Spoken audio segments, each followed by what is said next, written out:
Good morning, students. Yesterday we have discussed about the size of the atom and how the size of the atom changes along a period and in a group. Now this is another property of atom which is called ionization enthalpy. Actually enthalpy means it is the energy in the form of heat, heat energy. H represent enthalpy and I for ionization, that is called ionization enthalpy, and it is symbolized by delta H psi. This is one neutral atom, suppose M, and it should be in gaseous state. M for any metal. If you want to remove an electron from this metal, then you have to supply some amount of energy.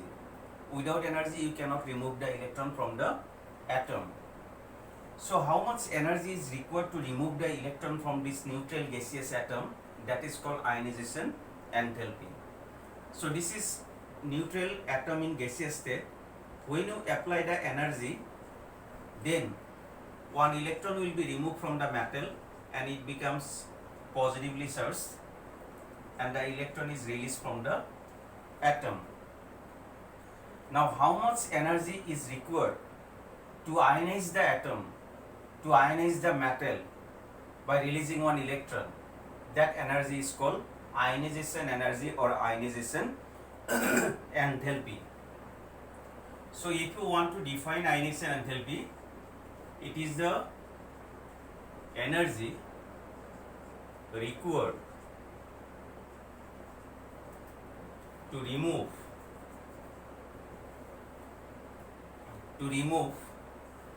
an electron from a neutral gaseous isolated atom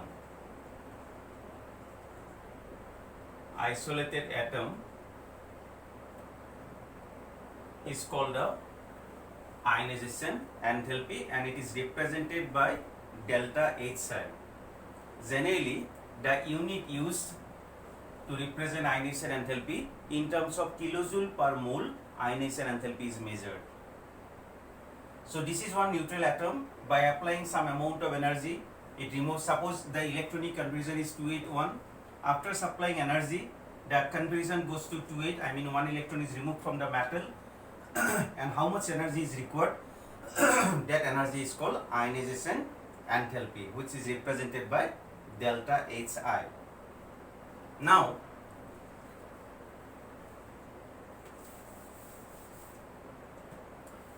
we consider aluminium as the metal.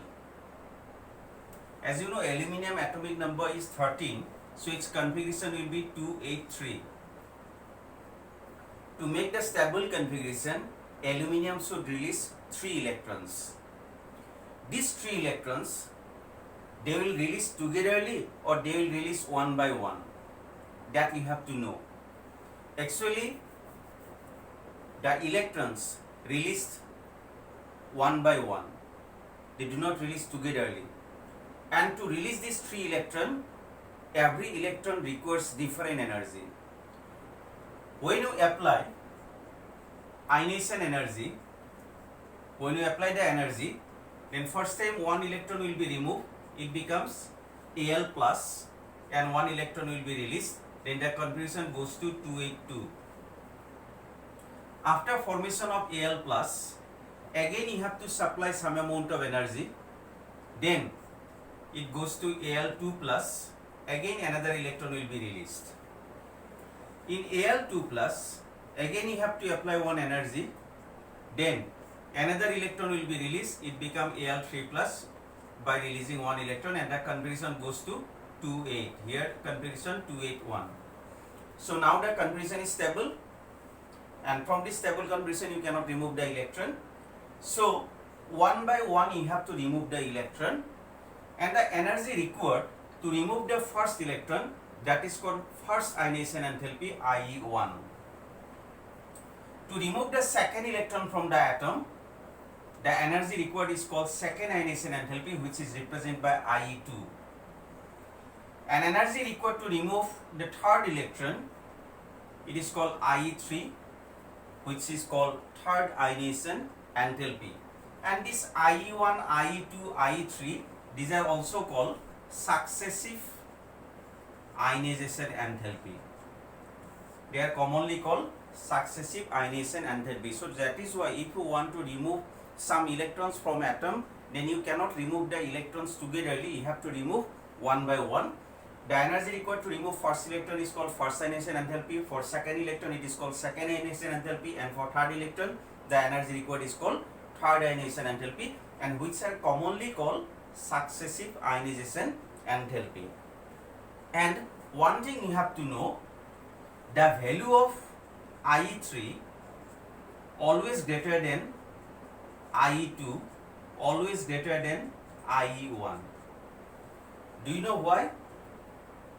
I mean, the energy required to remove the electron, first electron, is lower than the energy required to remove the second electron, which is lower than the energy required to remove the third electron.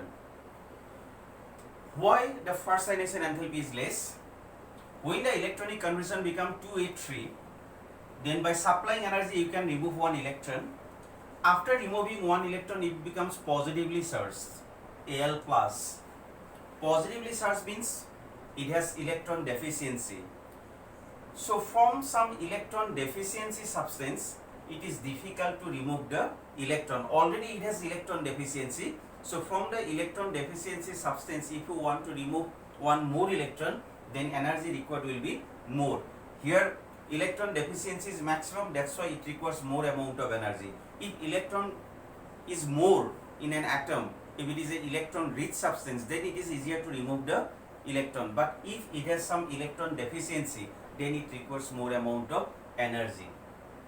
And you know, as the number of electron going on decreasing, the size of the atom also going on decreasing due to strong force of attraction. I mean, force of attraction between the proton and electron also going on increasing, and that is why the energy required will be more to remove the electron. So for an atom, always you remember IE3 greater than IE2 greater than IE1. So have you got it? What is ionization enthalpy? Ionization enthalpy means nothing. It is the energy required to remove an electron from a neutral isolated gaseous atom. Now, what are the factors which can affect the ionization enthalpy? I mean, for which atom energy required more, for which atom energy required will be less. So I will give you the factor. Number one factor, it depends on nuclear charge. Nuclear charge means charge of proton, the charge which is present inside the nucleus. As the number of proton increases, you know, force of attraction increases with electron, and as the force of attraction increases, it is difficult to remove the electron from the valence shell. So that is why, as the nuclear charge increases, suppose this is your nucleus and these are the cells. If you want to remove electron from the valence shell, the energy required will be more or less. It depends on the force of attraction. If the force of attraction between this valence electron and this proton is strong, then it requires more energy to remove the electron. But if the force of attraction is less, you can remove it easily. That is why as the nuclear charge increases, I mean as the number of proton increases, the force of attraction also increases and the energy required will be more. So nuclear charge is one of the factors to determine the ionization enthalpy. As the nuclear charge increases, the force of attraction with the electron also increases, so ionization enthalpy also increases. I mean, if the proton number is more, then you have to supply more amount of energy to remove the electron. So this is one of the factors which can affect the ionization enthalpy. So that is why if you want to compare some elements which one requires more energy, then you can consider nuclear charge as one of the factors which contain more number of proton. So if it contains more number of proton, then force of attraction will be more, energy required will be more. Thank you.